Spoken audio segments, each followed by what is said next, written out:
Arameans who fled were a little surprised, and they regrouped or consolidated their forces, an attempt perhaps to recover their lost honor from the Israeli army. We'll pick up the story from there. I'm Ken Godevanis, and this is Digging for Scriptural Gems. Thank you for joining us today as we study 2 Samuel chapter 10, verses 15 to 19. Hadad, meaning Hadad helps in Hebrew, was the son of Rehob, who was the king of Zobah, a Syrian kingdom, Aramean kingdom if you like, that may have been in the Bequa Valley of Lebanon. It extended along the eastern side of the anti-Lebanon mountains towards Syria, reaching Hamath to the south. These mountains are a southwest-northeast mountain range that forms most of the border between Syria and Lebanon today. Hadad gathers the Arameans that were beyond the Euphrates River, and they came to Helam, Helam, or otherwise known as Kelam, Kelam, to be led by Shobak, the commander of his army. They're obstinate enemies of Israel and come back to fight again. So we need to learn from this. We need to be aware that we need to stay on our guard spiritually, even though God may have given us a victory. The enemy will attempt to defeat us throughout our lives. Some of you experience that every day. I'm experiencing it this week on a personal matter. But we need to stay strong and be prepared. And of course, in this case here, David gets wind of it. What we notice and hopefully learn here is that God's enemies don't usually quit after one defeat. David again gathers all Israel together. We assume he's talking about his army, and other versions confirm that. And they crossed the Jordan with David, arriving at Helam. Arameans arrayed their forces to meet him, deploying them appropriately and preparing to fight against David. And they did. And lo and behold, it happened again.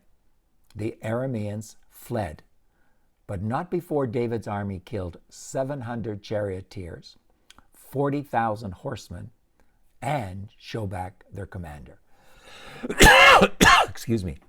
One version of the LXX manuscript says, instead of horsemen, foot soldiers, and that seems to be supported by the parallel account of this event in 1 Chronicle chapter 19, verse 18, which refers to them as foot soldiers in the New American Standard Bible and calls them infantry in the NET Bible.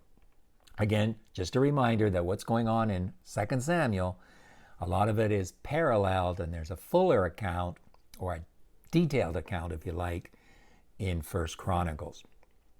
Anyway, David surely came home after this second fleeing and defeat of the enemy, came home feeling triumphant. But did he get God's message?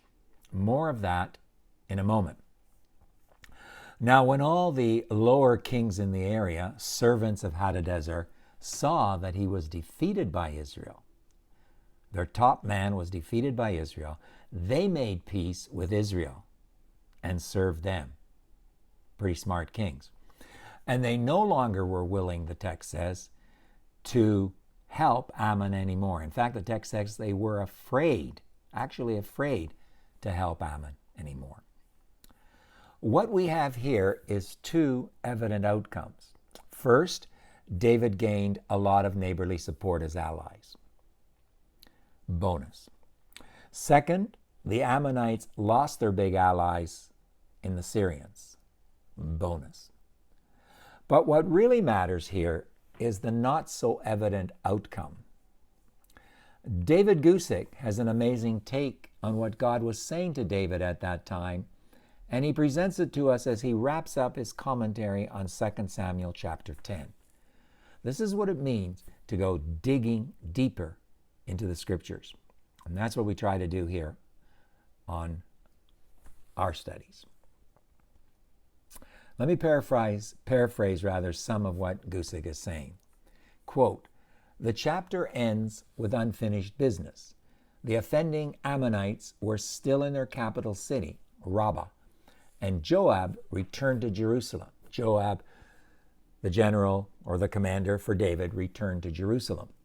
2 Samuel chapter 10, verse 14. But the rest of the chapter 10 that we're studying right now, as we studied today, has David leading the army of Israel. As we will see in chapter 11, the following spring, King David sent Joab again. He didn't go. He sent Joab and the army out again to deal with Rabbah as he waited in Jerusalem. While he waited comfortably in Jerusalem, guess what happened? He fell into the sin of adultery. Now, many know about David's sin with Bathsheba and how it happened when David waited in Jerusalem when he should have been leading the battle at Rabbah. 2 Samuel chapter 10, the part studied today, shows that God gave David a warning by showing it necessary for him to come out against the Syrians. Remember last time, Joab went out and all that we know was that they fled. This time, David goes out.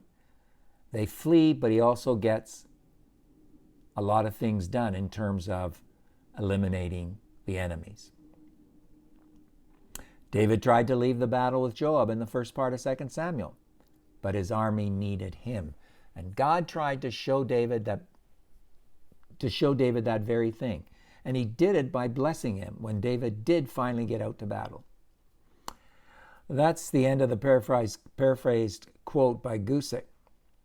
So 2 Samuel chapter 10 was God's gracious warning that David sadly wasted. Here's the question for us. What warnings is God giving you and I, or you and me? Are we aware of them? Are we heeding them, or are we wasting them? Failure to heed them may lead to incredible danger.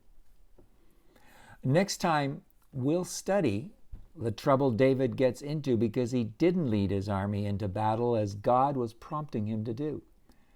This is the part we all know about. But there's a lot more to learn from the story than the fact that David had an affair with Bathsheba. Stay with us for that. In the meantime, please keep on studying the Word of God. Please share these videos and studies with others. Write to us.